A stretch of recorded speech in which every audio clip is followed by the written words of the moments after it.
Hello everyone, so today before I get started talking about the chapter, I just wanted to check in, make sure everyone's doing good, everyone's staying safe and healthy in this crazy time that we're going through. So the chapter I am going to be talking about today is chapter 31 from our textbook, Popular Educational Classics, A Reader. The title of this chapter is Educating for Eco-Justice and Community.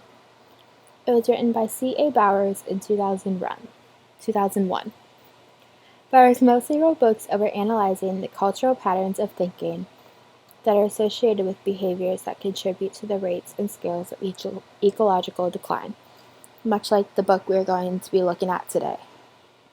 Now, before I get started again, I just want to give a little disclaimer. I did struggle understanding this chapter and kind of grasping some of the concepts that Bowers was talking about. So if there's anything that confuses you or you don't agree with, that's completely fine. We all have different views, and if there is anything that doesn't make sense from what you were reading, that's completely fine. We probably interpreted it in a completely different way.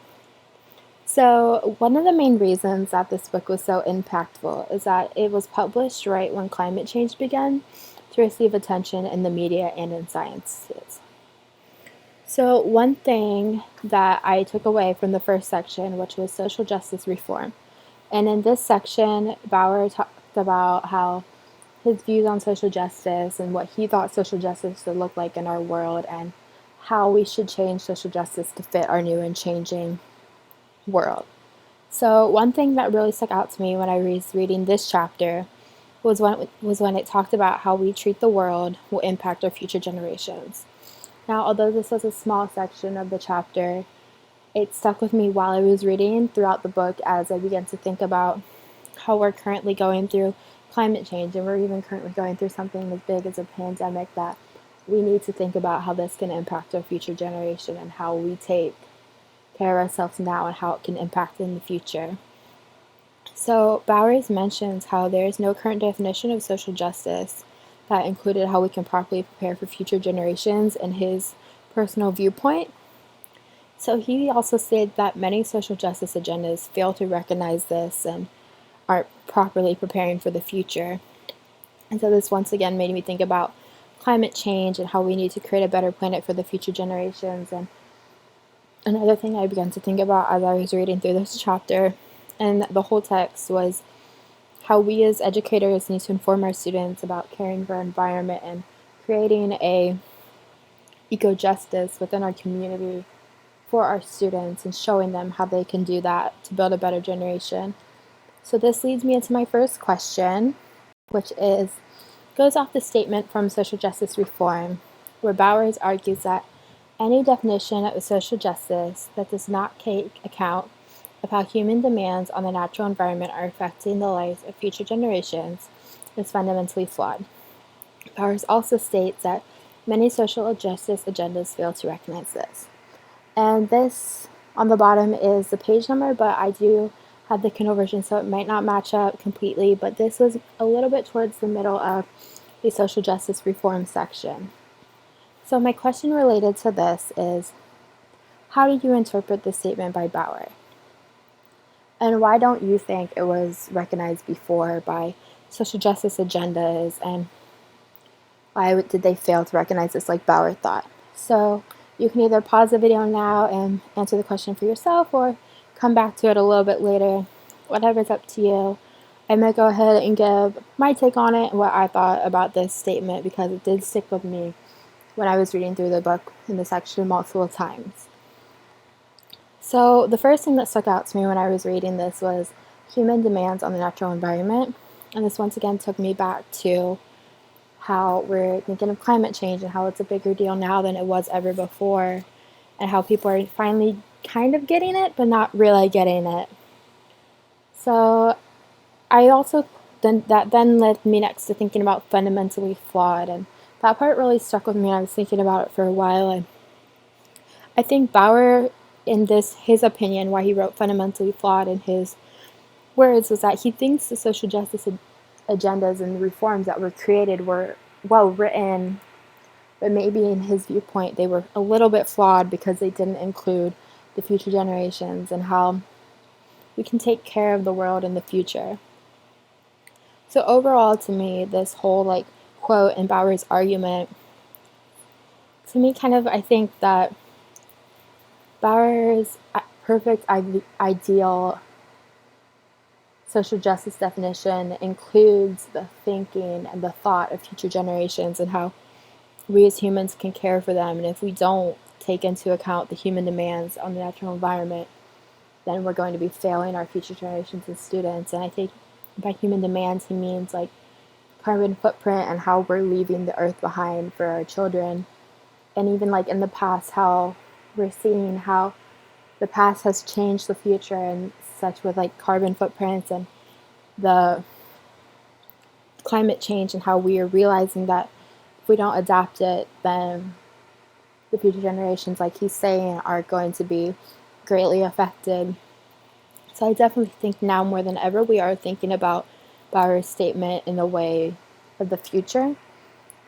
And one reason I don't think this was recognized before is when I read that part and I was thinking about this question, I thought back to where I mentioned before about one of the main reasons was why this book became so impactful is that when it was published was right when climate change began to receive attention in the media and in sciences. So I personally think that these agendas and these forums, they were thinking about social justice, but they weren't thinking about it in the same way as Bauer did at the time. So I do believe they thought about climate change and the impact it would have, but since it wasn't a big deal and it was so little of a thought before that time, that turn of the century, that it was just pushed back. And they probably, like, in my opinion, they probably did recognize it, but not in the sense that Bauer wanted in the bigger scale that he was thinking. And I personally think that we're finally getting to that point that he wanted, that big idea that we're understanding the impact that we will have on our future generations if we don't change the impact of our society and how it will work. And then social justice reform, another section that stuck out to me was when the author talked about Bauer's notes about social justice, and it states, in Bauer's original notes, he did not analyze whether there is a danger in using the concept of ecological crisis to provoke thinking about rates and scales of Earth's changes. The author also mentioned how this mistake has failed many others when it comes to promoting eco-social change. So once again, I think that Bauer was thinking in smaller tenses rather than larger scales at the time. And at the end of the social justice reform section, the author of this book talks about Bauer's wording and the types of terms he uses in his text. So the author of this text states that Bauer's used the term ecological crisis throughout his book, but the way he uses the term is more closely associated with the term human crisis. So I once again think back to Bauer's argument that is still up on the screen, that we as humans need to be thinking more about the economy more than the ecological center. And I think Bauer's main focus is how the humans are impacted. I personally think that Bauer wants to make a world that takes care of the planet for future generations and is continuing to get better and better, but he's currently only thinking about that human impact. And it mentioned that in his notes, he didn't compare the dangers, he only thought about the positives of his social ideas. And I personally think, this is once again my opinion, I could be completely wrong and you could think something different, is that Bowers appears to be really firm in his beliefs on eco-justice and how it needs to be changed. And I noticed this throughout the text, and I'll talk about this a little bit more, is that Bowers mentions other researchers and educators and authors a lot in his text, but it really seems like he just takes small chunks of their work and then makes it so it's either for or against his. And I think that he does that a lot in this text. He grabs other authors, and it seems like he uses their opinions collectively to form his. And that leads me into the next section of the book, where the author talks about the section on the failure of emancipatory liberal theories. Once again, in this section, I felt like I was reading a lot of other authors that Bauer was agreeing or disagreeing with, and I didn't really get a clear view until this section I'm going to talk about next, where in the text, Bauer states that Henry Giroux, who is an emancipatory theorist, de-emphasizes the crucial role of parents and the community in the process of emancipatory education. It states that Giroux firmly believes that teachers serve as the main administrators of critical inquiry, and this leads me into my next question. You can see that little part at the end that's from the text again is, for Giroux, teachers simply serve as the administrators of critical inquiry. So once again, this, like the first question, I really thought about this one for a while because I thought about this relation back to our last discussion last week where we talked about who plays the biggest role in a child's love for education. So my question related to this is, do you agree with what Giroux says about critical inquiry being solely taught by teachers? If yes or no, and then who do you think plays the biggest role in creating critical inquiry in our students and in their lives? So once again, you can either pause it or come back to it. I'm just going to give my response real quick. I don't personally agree with what Giroux is saying about critical inquiry and the way it's taught. I once again was thinking back to our discussion last week where we thought about how a student's love for education has grown, and it's not fully grown from the teachers, it's grown from multiple sources. So although critical inquiry is taught in schools and is learned as part of a curriculum, I do think there's a team effort in teaching it. So I personally don't agree that Giroux is right in him saying that it is only solely taught by the teachers. I think there is a role played by the parents and the community as well. So when I think about who plays the biggest role in creating critical inquiry, I would say that it's a collective effort. I would say it has to do with the teachers, the parents, the community, and also the student.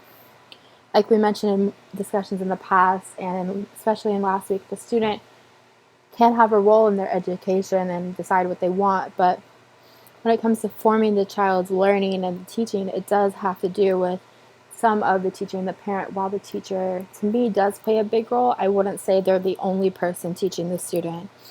I think that there is a collective effort, unlike what Giroux is saying about the teachers being the sole role in the students learning about critical inquiry. I think they are learning critical inquiry through their everyday lives with their parents and when they're out in their community, and as they're growing up, they're continuing to learn and grow as individuals and learn how to question things. So the next section goes on to talk about the failure of educational science and theories of education. This section I had a lot of questions still about, and there's a lot of things I still don't understand. But once again, felt like I was reading a lot of Bauer's opinions about how we can change other people's theories. So Bauer's main objective, according to the author, is to show how educational reformers in the science tradition have created a workforce of scholars and teachers who fail to recognize their own cultural embeddedness. What I took away from this is simply meaning that